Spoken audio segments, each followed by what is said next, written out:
Bismillahirrahmanirrahim. Assalamualaikum warahmatullahi wabarakatuh dan selamat sejahtera. Alhamdulillah, bertemu lagi kita untuk sesi pembelajaran secara dalam talian ataupun PDPR di rumah. Semoga anak-anak murid yang saya kasihi berada dalam keadaan sihat sejahtera insya-Allah dan dijauhkan daripada segala penyakit, terutamanya wabak COVID yang sedang meningkat sekarang. Jadi memandangkan wabak COVID yang semakin meningkat, COVID-19, kerajaan telah mengambil keputusan, Kementerian Pendidikan telah mengambil keputusan supaya pembelajaran secara PDPR diteruskan. Kalau tak, secara peribadi, saya sendiri dan saya yakin kamu semua, kalau boleh kita semua nak kembali ke sekolah. Kita nak belajar secara bersemuka. Kita nak belajar berdepan. Sebab pembelajaran secara bersemuka memang terbukti lebih berkesan dan lebih efektif. Saya nampak terus siapa yang tak datang kelas, siapa yang tengah tengah apa mengelamun kan, nampak Lionel kat sana, nampak semua kan. Baik.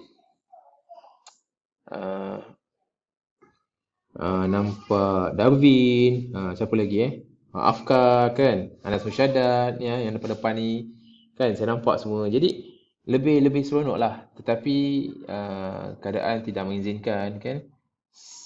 Masalah COVID itu lebih bahaya berbanding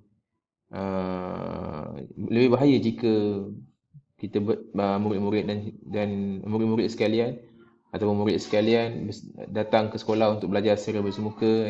Dia boleh menyebabkan jangkitan yang lebih meluas. Jadi untuk mengelakkan jangkitan yang lebih luas, terutamanya di kalangan murid sekolah, maka kerajaan terpaksa ataupun Kementerian Pendidikan terpaksa meneruskan kaedah pembelajaran secara PDPR.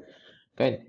Walaupun kita terpaksa tak datang sekolah, kan, tapi pembelajaran harus diteruskan walau dalam apa jua cara sekalipun. Kan? Baik, jadi untuk pembelajaran kali ini, untuk subjek Bahasa Melayu tahun 5, kita masuk tema 3 iaitu keselamatan. Keselamatan.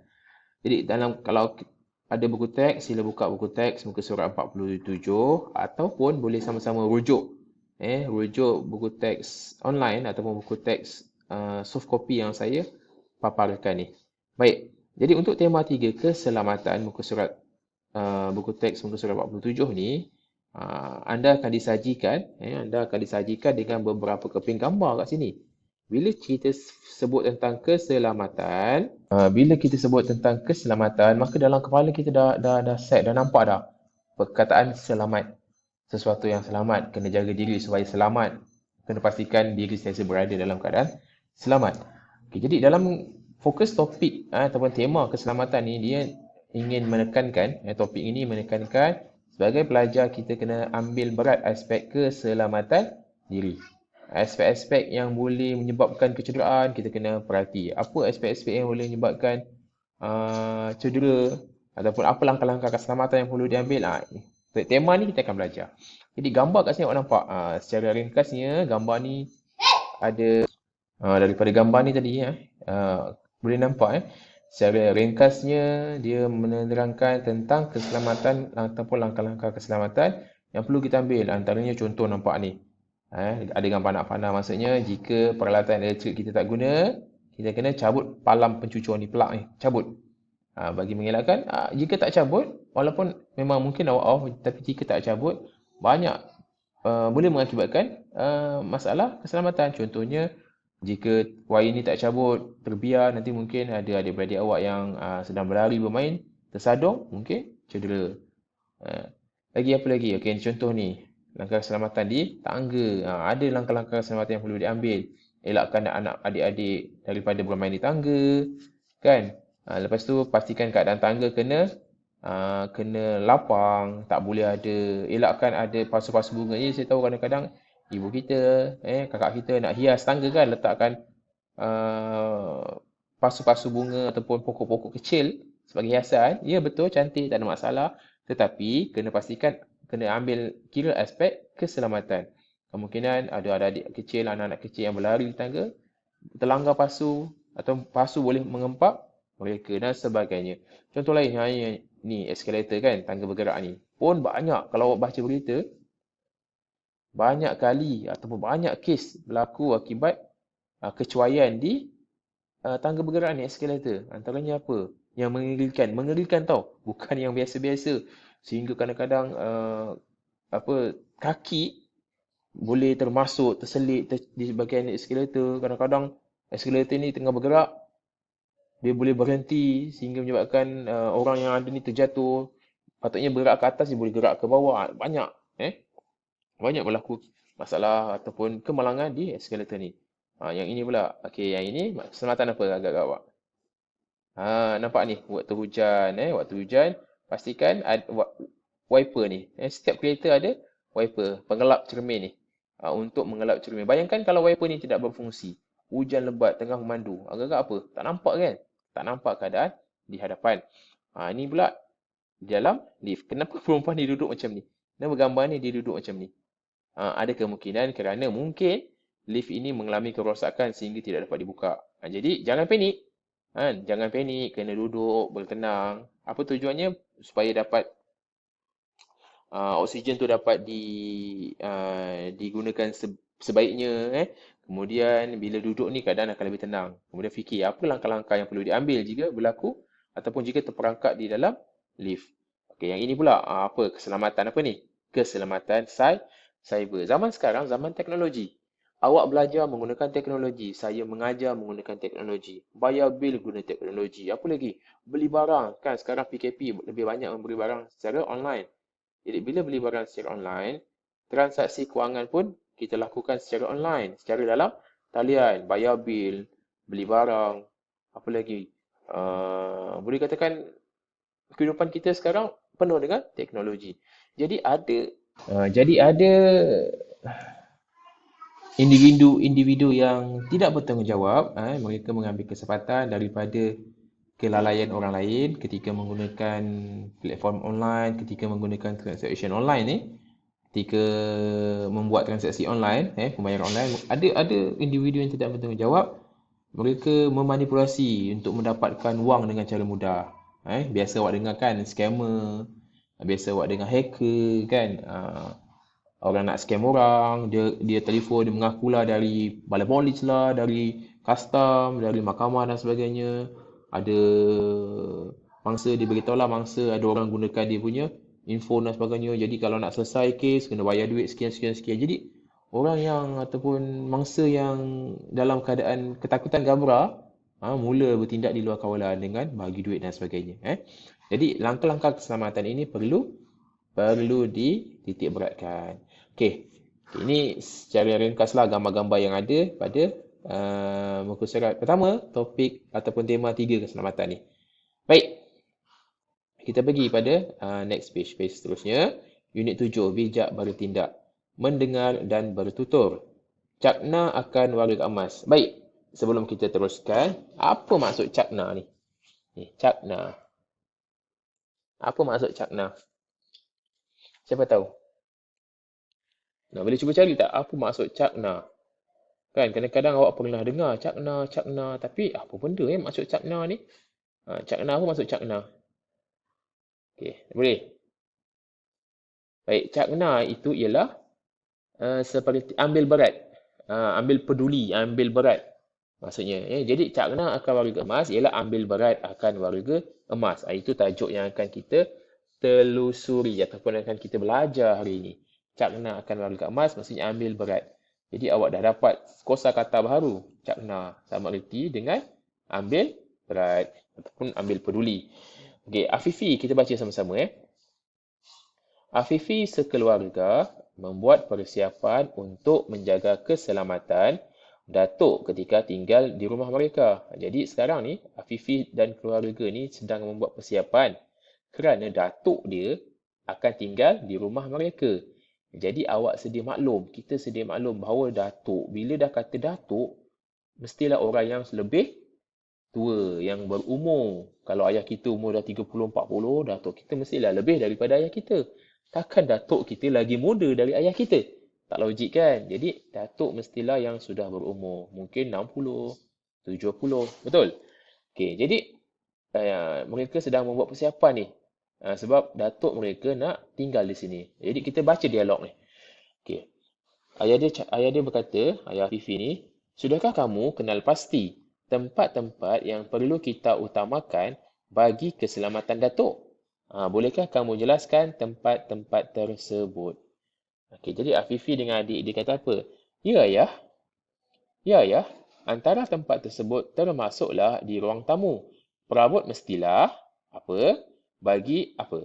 Selain itu, di tangga pula. Apa? Supaya apa? Okey, jadi adik dia pun sahut, adik dia pun sambung. Di bilik tidur pula, apa? Kerana apa? Seterusnya ditandas mestilah apa? Okey. Baik, tak apa. Nanti kita akan lihat kawasan kosong ni apa isi yang perlu kita masukkan. Jadi ayah dia pula kata, Afifi, apakah yang akan berlaku sekiranya kita tidak cakna akan keselamatan warga emas ketika di rumah? Ayah dia kata, apa yang akan berlaku ni jika kita tak ambil berat tentang keselamatan warga emas? Jadi Afifi pun menjawab, dia ada gambar ni kan, maksudnya dia menjawab lah. Dia fikir, dia jawab. Baik. Jadi sekarang daripada dialog ni, tajuk cakna kepada warga emas ni, awak dikendaki untuk kalau kita lihat kat bawah ni aktiviti dia apa? Bertutur dan menghuraikan maklumat tersurat dan tersirat. Baik. Jadi daripada perbualan ini kan, kalau awak perhatikan ada kawasan-kawasan kosong, tempat-tempat kosong yang perlu diisi supaya ayat tersebut lebih ataupun menjadi lengkap. Jadi di sini awak dikendaki menghuraikan maklumat tersurat dan tersirat. Okey, kita dah belajar maklumat tersurat dan tersirat ni selalunya kita akan guna ataupun kita akan bina semasa apa? Semasa menghasilkan karangan ulasan bahagian B. Karangan ada bahagian A, bahagian B dan bahagian C kan. Selalunya kita akan menggunakan isi tersurat dan tersurat semasa menghasilkan karangan bahagian B, iaitu ulasan. Jadi ini lebih kurang macam tu. Maksudnya dia dah bagi awak isi tersurat, dia dah bagi awak isi tersurat, awak gunakan isi tersurat tersebut, dan awak kena cari isi tersirat untuk jawapan yang lebih lengkap. Okey, contoh isi tersurat apa? Ni, keadaan tangga, susunan perabot, ketinggian katil dan ketebalan tilam, kena ada pemegang, pelapik. Itu isi tersurat. Maksudnya ialah isi yang telah dibagi, yang awak nampak dan awak boleh baca. Itu dipanggil isi tersurat. Isi tersirat ialah isi yang mana awak kena fikir sendiri. Contoh, ni ayah dia kata, Afifi, apakah yang akan berlaku sekiranya kita tidak cakna akan keselamatan warga emas ketika di rumah? Jadi dia pun fikir. Awak pun hasilkan, awak fikir apa yang akan berlaku kalau kita tak ambil berat tentang keselamatan warga emas. Awak pun dapat jawapan, awak pun tulis. Itulah isi tersirat. Isi yang awak hasilkan sendiri, yang awak fikir sendiri. Itu isi tersirat. Baik, kita lihat contoh kat sini. Saya bagi contoh. Okey, antara tempat tersebut termasuklah di ruang tamu. Perabot mestilah. Dia dah bagi dah ni. Susunan perabot. Maksudnya, awak kena fikir. Daripada isi tersurat yang dia bagi ni, susunan perabot, apa jawapan yang sesuai kita letak kat sini. Okey, perabot mestilah apa? Okey, saya dah buat kat sini. Ni. Perabot mestilah. Kat situ tadi dia bagi isi tersurat tersusun kan? Kita letaklah. Perabot mestilah tersusun. Ataupun perabot mestilah dikemas ataupun disusun. Boleh, mana-mana yang boleh. Maksud susun. Bagi apa? Dah ada tersusun. Sebab apa kena tersusun? Okey, bagi mengelakkan. Tujuan kita susun perabot ni supaya orang tua ni apa?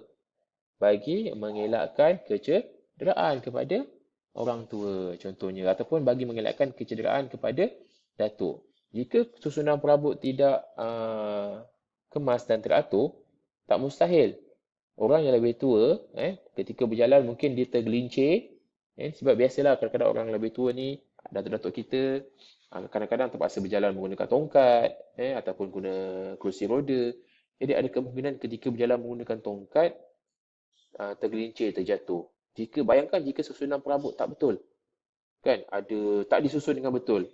Tak mustahil, na'udzubillah datuk ataupun orang lebih tua tersebut, mungkin ketika tergelincir terjatuh tu, kepala dia terhentak kepada di meja ke, terhentak di kerusi ke, sebab tak disusun dengan baik, tak mustahil. Jadi itulah kepentingan kita kena susun. Jadi kat sini awak boleh letak, ya, antara tempat tersebut termasuklah di ruang tamu, perabot mestilah tersusun bagi mengelakkan kecederaan. Jadi itu caranya awak nak menghasilkan ataupun nak melengkapkan dialog ini. Mana tadi? Okey, bagi mengelakkan kecederaan. Okey, jadi di bilik tidur pula. Okey, di bilik tidur pula kenapa? Apa isi yang sesuai untuk awak masukkan di dalam ataupun perkataan yang sesuai untuk awak masukkan supaya isi ini, dialog ini menjadi lengkap. Awak kena lihat ketinggian katil, ketebalan tilam. Contohnya macam mana? Contohnya di bilik tidur pula, ketinggian katil dan ketebalan tilam mestilah sesuai kerana apa? Kerana apa? Kenapa kena sesuai? Kerana apa? Seterusnya, ditandas pula. Ditandas mestilah apa ditandas? Mestilah ada pemegang dan juga mestilah ada pelapik bagi mengelakkan lantai licin. Itu contoh pemegang ni apa fungsi dia? Supaya memudahkan orang yang lebih tua atau memudahkan atuk untuk berpaut ataupun untuk bangun. Kadang-kadang orang tua ni lutut sakit, jadi bila nak bangun daripada duduk tu punyalah seksa, susah. Jadi bila ada pemegang mudah sedikit untuk bangun. Jadi ini merupakan isi tersurat yang boleh awak masukkan, boleh awak masukkan kat sini supaya dialog ini menjadi lebih lengkap.